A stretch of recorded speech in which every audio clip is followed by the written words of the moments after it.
Hi, I'm Emily. Marrying Mark Turner felt like stepping into another universe. His family, the Turners, were the epitome of high society. Wealthy, influential, and to an outsider, intimidating. Their estate was a sprawling masterpiece, with every inch meticulously manicured and every room a testament to their wealth.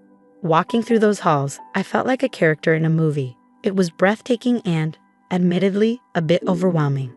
In the beginning, I was naively optimistic, believing that love was enough to bridge the gap. But the Turners had their own rules, their own way of doing things. It was like an unspoken game, and I was the only one who didn't know the rules. David, Mark's older brother, was the ringleader. He had this way of making you feel insignificant without raising his voice.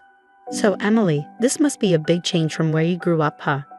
he would say, his voice dripping with condescension, his eyes scanning me like I was an exhibit. I tried to laugh it off, replying, "Every day is an adventure, David. I'm just trying to keep up." Then there were the dinners, where every word felt like a test, and every silence was loaded with meaning. Mrs. Turner, with her piercing gaze, always found a way to remind me of my humble origins. "It's so brave of you, Emily, to step into our world. Not everyone can adapt to such refinement," she'd say. But I was determined not to let them get to me. I wanted to prove that I was more than what they saw, more than just the girl from the other side of the tracks who had managed to snag the good son of a wealthy family. Then I found out I was pregnant. Suddenly, there was this flicker of hope.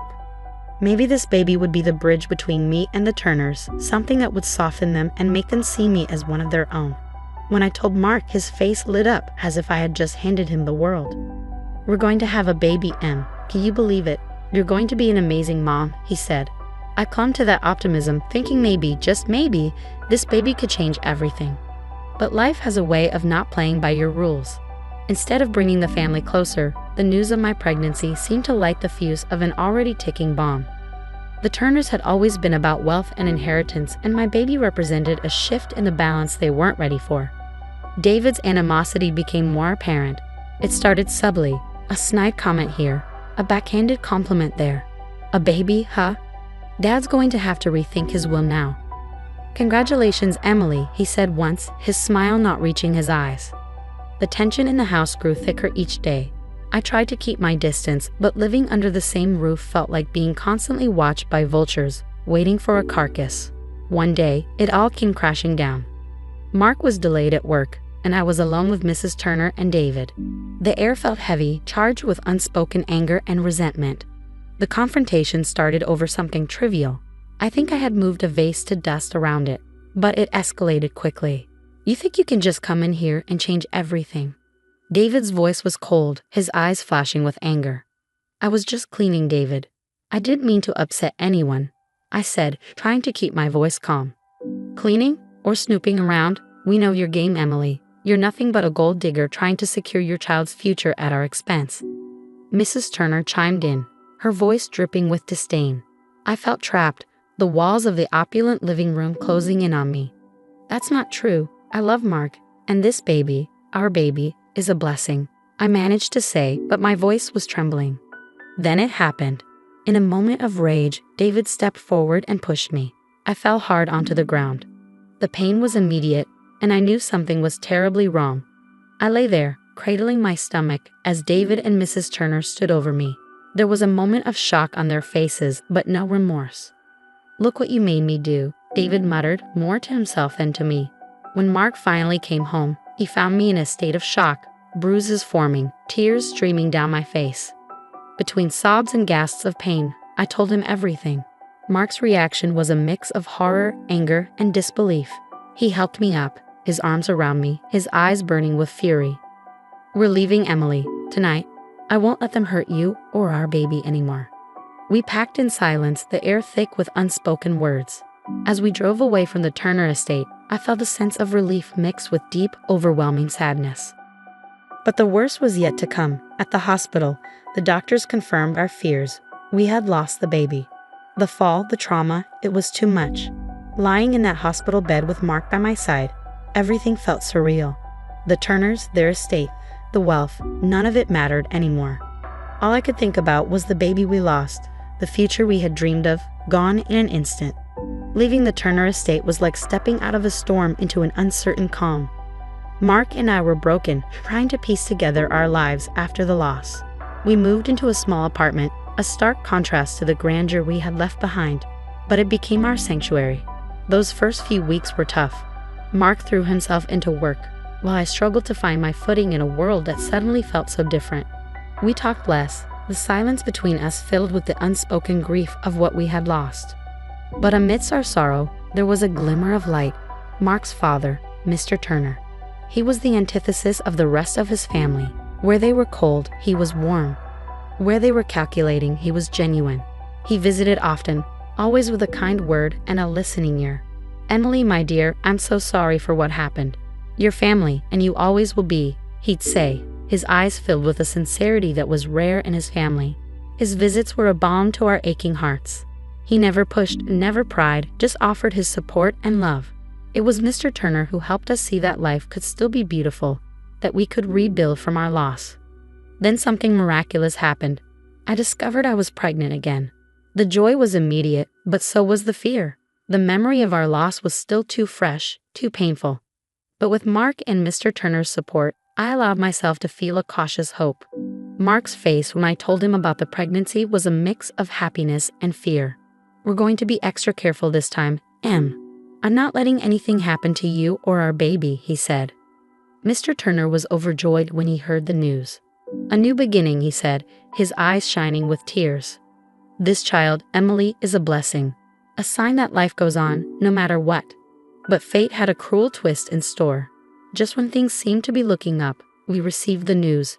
Mr. Turner had passed away unexpectedly. It was a shock that shook us to our core. He had been our rock, our safe harbor in the storm that was his family. The brief period of mourning that followed was overshadowed by the palpable greed of the Turner family. It was like vultures circling, waiting to see what they could claim from Mr. Turner's legacy.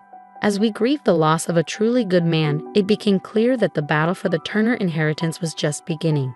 But in that moment, all I could think about was the baby growing inside me, a symbol of hope in a time of darkness. After Mr. Turner's passing, the atmosphere within the Turner family shifted palpably.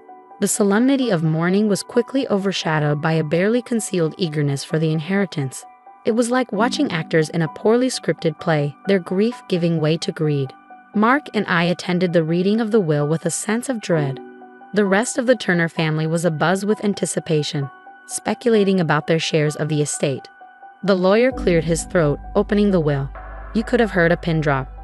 "Mr. Turner has made some specific allocations in his will," he began, his voice formal and emotionless.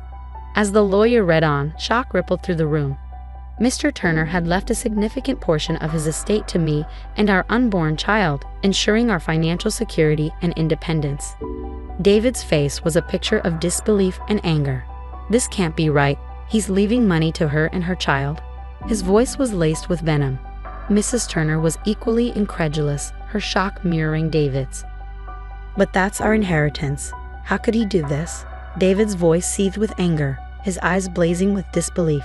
The lawyer, unfazed by the outburst, continued calmly. Mr. Turner was very clear in his intentions. He wanted to ensure that Emily and her child are well taken care of. I sat there, stunned and humbled by Mr. Turner's foresight and kindness. Mark squeezed my hand, his expression a mix of sadness and gratitude. "Dad always knew what was right," he whispered.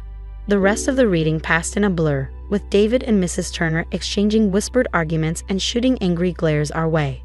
But something had shifted within me. I felt a newfound strength, a resolve to stand up against their greed and malice. After the reading, the backlash was immediate. "You manipulated my father," David accused, his face flushed with rage. "I did no such thing," I replied, my voice steady. "Your father was a kind man who saw what was happening in his own house." Mrs. Turner tried to interject, but Mark stepped in. "Enough. Dad made his choice, and we will respect it. Emily and our child deserve this." As we left the lawyer's office, the weight of the Turner family's animosity bore down on us. But there was also a sense of liberation. We were no longer bound to them, no longer tethered to their toxic world. That day marked a turning point for me. I was no longer the outsider trying to fit in. I was a mother-to-be, a woman with a newfound purpose, ready to protect my family against whatever the Turners might throw our way.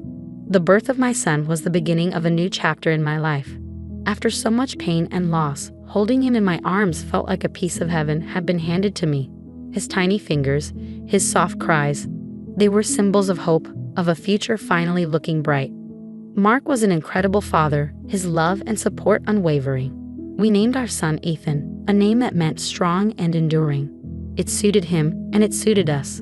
A family that had weathered the storm and emerged stronger. Meanwhile, the Turner family's world began to crumble. The inheritance, or the lack thereof, hit them hard. David, consumed by greed and anger, found himself embroiled in legal troubles.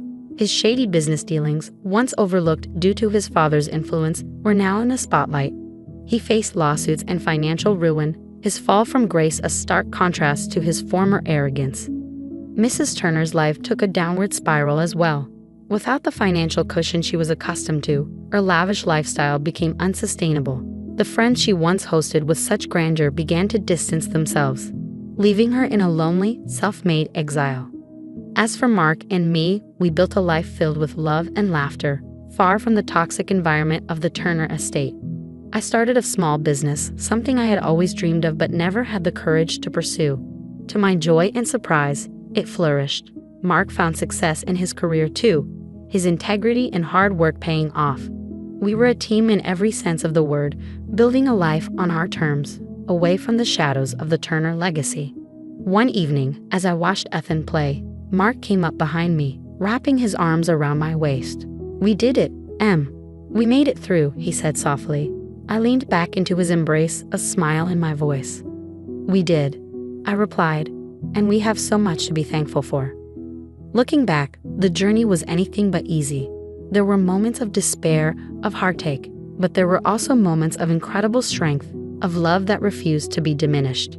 In the end, justice was served, not just in the downfall of the Turners, but in the life we built out of the ashes of that ordeal. We found joy, not in their misery, but in our own triumph, in our ability to rise above and create something beautiful out of something so broken. The story has reached its conclusion, and I hope you've enjoyed it as much as I enjoyed sharing it with you. But before you go, I have a question for you. In a world filled with challenges and difficult decisions, what do you believe is the true measure of victory? Is it revenge or the ability to find peace and build a better life? Share your thoughts in the comments below, and let's have a thoughtful discussion. And if you've enjoyed this story, don't forget to hit that like button and subscribe to my channel for more captivating stories and engaging discussions. Your support means the world to me, and I can't wait to see your opinions in the comments. Thanks for watching.